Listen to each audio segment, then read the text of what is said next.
You're watching Adam the Bull on the BetRivers Network. Welcome, everybody, to the latest edition of the Bullpen with Adam the Bull, brought to you by BetRivers. If you're not using the BetRivers app, what the heck are you doing? I don't even know what to tell you.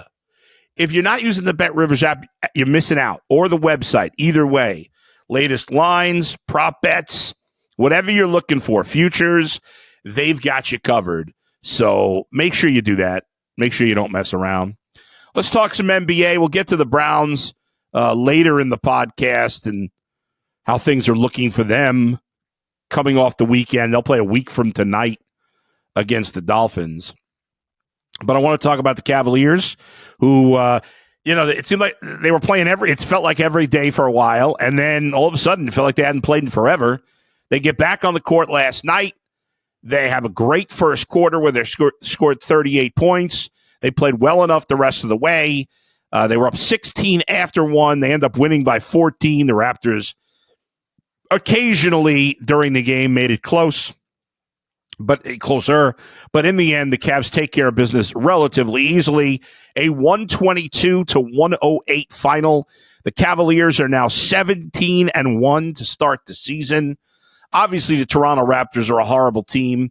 They're 0-9 on the road, 4-13 overall. The Cavs are a perfect 10-0 at home. A little tidbit for you. For what it's worth, I got this stat for you. Cavs have not lost a game to anyone but the Celtics since May 3rd, and have not lost a home game to anyone but the Celtics since April the 14th, which was the final regular season game of the year. Because, of course, in the first round playoff series against the Magic last year, the Cavs won all 4 games at home, lost all 3 games on the road. Evan Mobley, 14 points, 11 rebounds, 4 assists, a steal, and a block in 33 minutes in this one. 6 of 11 from the field, aggressively taking the ball down the court. The entire starting lineup had double digits. Donovan Mitchell scored 26. Darius Garland, in his first game since the brutal game against Boston. Not a great game, but he goes 6 of 14. More importantly, 4 of 7 from 3, had 16 and 6 assists. Jarrett Allen was fantastic, second in the league in shooting right now. He had 23 and 13 and 2 assists in this one as well. And Isaac Okoro, who's the 5th member of the starting lineup, back from injury, had 10 points, 6 rebounds, 4 assists, a steal, and a block. But the guy I really want to talk about, and the guy who is arguably the, I don't know, is it too strong to say the MVP of the Cavs? Probably. But it's just crazy what's happening with Ty Jerome, a player that I never heard of before the Cavs signed him in the beginning of last year. And then, frankly, I completely forgot about him because he only played 2 games last year and then missed the entire season with an ankle injury. This guy has to be right now the biggest story in the NBA, or one of them. He's been absolutely incredible. He's out there playing like a superstar. You look at his, statistics for the year. He's averaging 12.5 points, 2 boards, 4 assists. He's shooting 60% from the field. He's got the 9th best shooting percentage in the league. This is insane what this guy is doing. And obviously of late, it's just been absolutely mind-blowing. In the last 4 games where he's played at least 23 minutes, he has scored 89 points in 4 games, which is 22 and a half points, 22 and change a game. He's averaged he's had 20 assists. So he's averaging over 20 points and 5 assists per game in the last 4. He had 4 steals yesterday. He had a block shot yesterday. He's just doing everything. I mean, it's crazy. It really is. It's hard to put into words how good this guy has been. It seems like he never misses a shot. He is his shooting, his 3-point percentage on the year is let's see, what's his full. Bring him up here.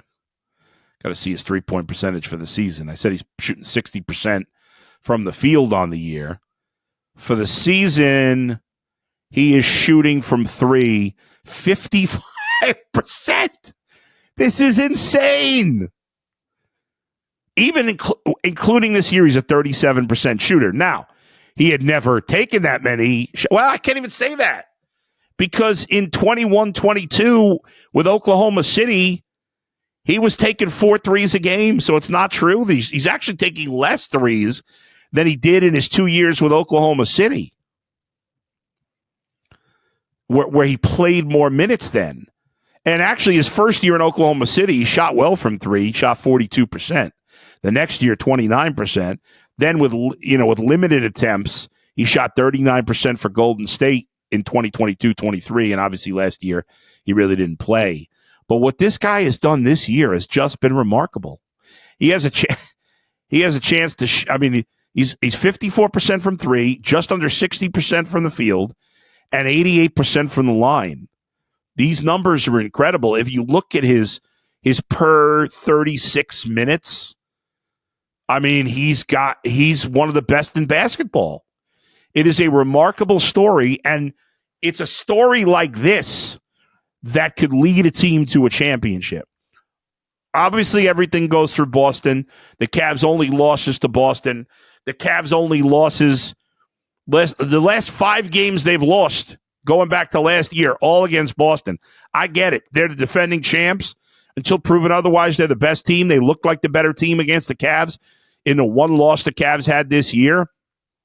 But if the Cavs are healthy, you got to say that about every team, but if the Cavs are healthy going to the playoffs, they are absolutely a team to be reckoned with, and a big part of this is Ty Jerome. Now, maybe the balloon will burst, or maybe it just took him time to become this player that he is. At this point, it's hard to question whether he's this guy.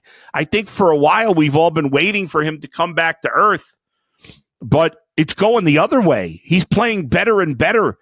I thought there was a chance if he played more minutes that, he'd be exposed a little bit, but he's playing more minutes and the numbers are just exploding. So like early in the year when we talked about Ty Jerome and his minutes per, his stats per minute, you could have said, well, yeah, it's easy to say if you project that out, he's not going to play as well. But he's just been magnificent. The more minutes he's played, the better he's played.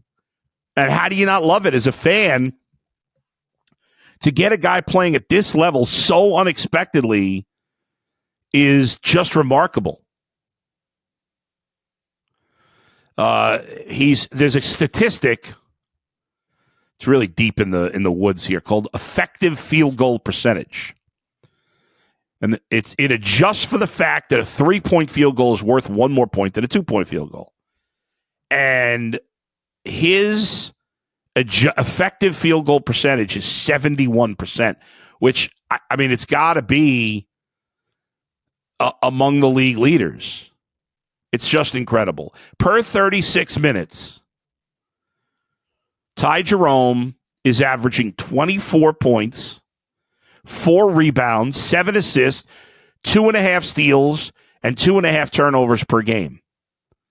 This is crazy stuff, folks. He is playing like an all-star of late. Now, obviously, he's not going to be an all-star. He didn't play enough minutes early in the season. He's just not going to be an all-star. But that he is playing of late at that kind of level. The team believes in him. You look at his confidence out on the court, it's incredible. He's now one of these guys who complains about every foul, which I hate, but that's what happens when you become a good player. It's just nuts. Shout out to my guy, Earl the Pearl. He loved him. He nailed this one because Ty Jerome has been quite the difference maker for the Cavaliers. And that's why they by far have the best record in all of the NBA at 17-1. The second best record in the league is the Celtics at 14-3. Cavs have, obviously, it's early. We're just about at the quarter pole of the season. But the Cavs are 2.5 up on Boston for the top seed in the East and 6 up on Orlando for the third seed. Kudos to Orlando. they've played really well without their best player. I mean, they have the third best record in the East, and Banchero hasn't played in forever. He played the first 5 games of the year. But our old nemesis, Franz Wagner, has played very well for them. But they've won 8 of their last 10 games after they had really struggled there early in the season when Banchero first got hurt. But they've actually won 8 of their last 9 games. So they're playing really well. And the Knicks are the only other team over 500 in the East. Everybody else is below 500. The Western Conference, different story. There are 10 teams over 500, including San Antonio. Warriors and Thunder tied for the best record in the West, both at 12-4. But you got to love the Cavaliers right now. Their next big test, they have some big ones coming up. They'll play Boston next Sunday. You got 2 games with the Hawks this week. You got the Hawks at home on Wednesday, and then the Hawks on the road Friday afternoon on Black Friday. And then Sunday, the Cavs will play at home against the Celtics, then Washington, and then next Thursday, the 5th, they'll play Denver. So those are the games to really keep an eye on. Boston at home this coming Sunday, and then Denver at home next Thursday. I know the Nuggets obviously haven't been as good this year, but they're still 9-6. They still got the best player in the league, or one of the best players in the league, although they have dropped 3 of their last 5, but they beat the Lakers. I don't know if that was yesterday or the day before. I can't remember. But anyway, all I know is that for someone, as you know, like me, who has been so Mr. Anti-regular season basketball, I'm having so much fun watching this team play because they've been historically good. And you just haven't seen a team do this very often. We were keeping track of the best winning streaks to start a season. I'm going to look up now real quick. Best 20 game starts to an NBA season. I'm guessing the Warriors who started 20-0. Let's see. Best NBA regular season record. So the best the Cavs can do, obviously, is 19-1. The Warriors went 20-0, of course, because they won their first 24 games. There have been 3 teams in the history of the NBA that have gone 19-1 to start a season. The Knicks, 69-70, won a championship. The Blazers, 90-91. They won 63 games but lost in the conference finals. And then the Rockets in 93-94, who won the NBA championship. And if you add in the Warriors, the 4 teams in the history of the NBA that have gone 19-1 or better, 2 have won the championship. 1, of course, was the Warriors team that lost to the Cavs. And the 4th, the Blazers lost to the conference finals. And then we'll look at the best 25 games and we'll keep going. But, I just looked ahead through and this tells you the company the Cavs are in. If you look at teams that have started with 3 losses that have been 22-3 to start the season, which obviously the Cavs have a decent chance of being 22-3 or better to start the season at 16-1. They'd have to go 6-2. I think that's reasonable that they could go 6-2 in their next 8. Many of those teams have won a championship. Throughout the 90s, 60s, 70s, the Celtics in 2007, 2008. So you're up there in company with teams that have mostly been not only successful in the regular season, but also successful in the playoffs. There's just not that many teams that get off to this kind of start. Make all the excuses you want. I know people have brought up schedule. They've taken care of business outside of the Celtics game when they've played the tougher teams on their schedule. And there's every reason to believe right now that this Cavs team is legit. And right now, listen, even if they lose to the Celtics in a tough battle Eastern Conference Finals, it's going to be a major disappointment based on how the season started. But it can be nothing short of that. That's got to be the worst case scenario this season.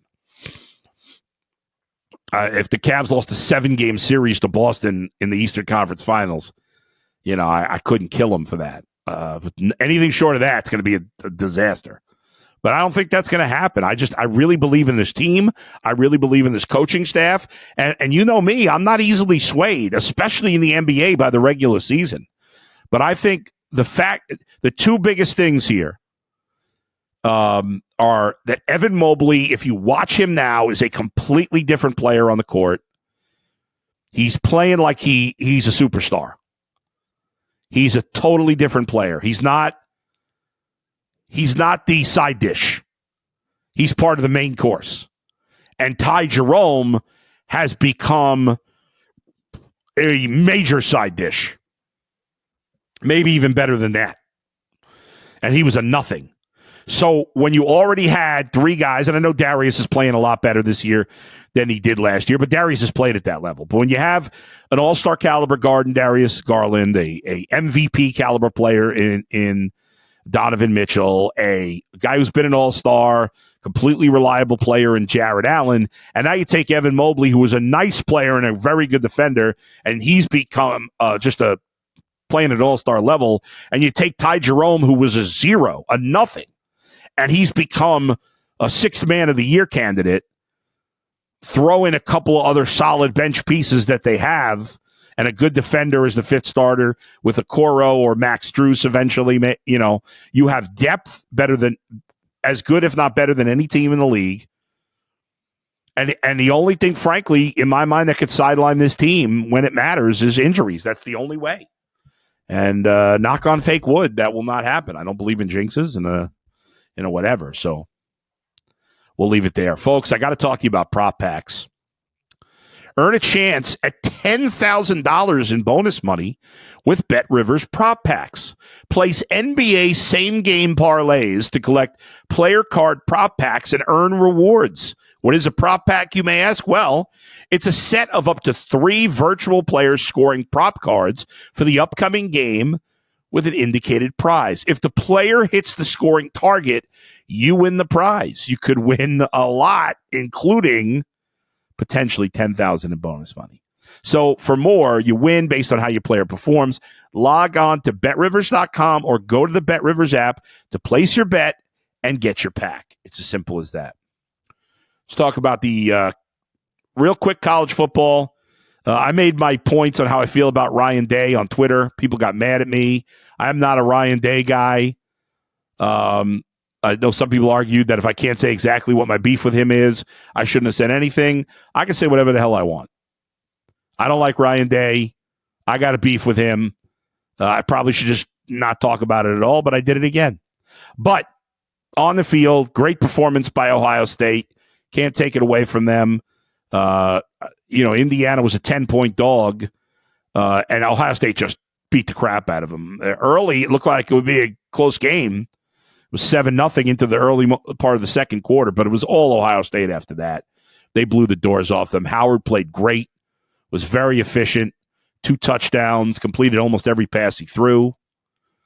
Meanwhile, Penn State barely gets by Minnesota. Notre Dame crushed Army. The arguments over the college football playoff, to me, are beyond boring. I don't understand why Ohio State fans are obsessed with whether or not Indiana makes the playoffs. I couldn't care less. I don't get this thing with the conference. If the Browns make the playoffs, we're not rooting for the Steelers to make the playoffs. But everybody's obsessed with their conference. What an unbelievable win, though, by Illinois over Rutgers. I was making fun of Illinois earlier, but they're actually 8-3. But Rutgers had the game, and Illinois ended up going for it in like a 4th and 13 and scored a touchdown to win the game. It was kind of crazy.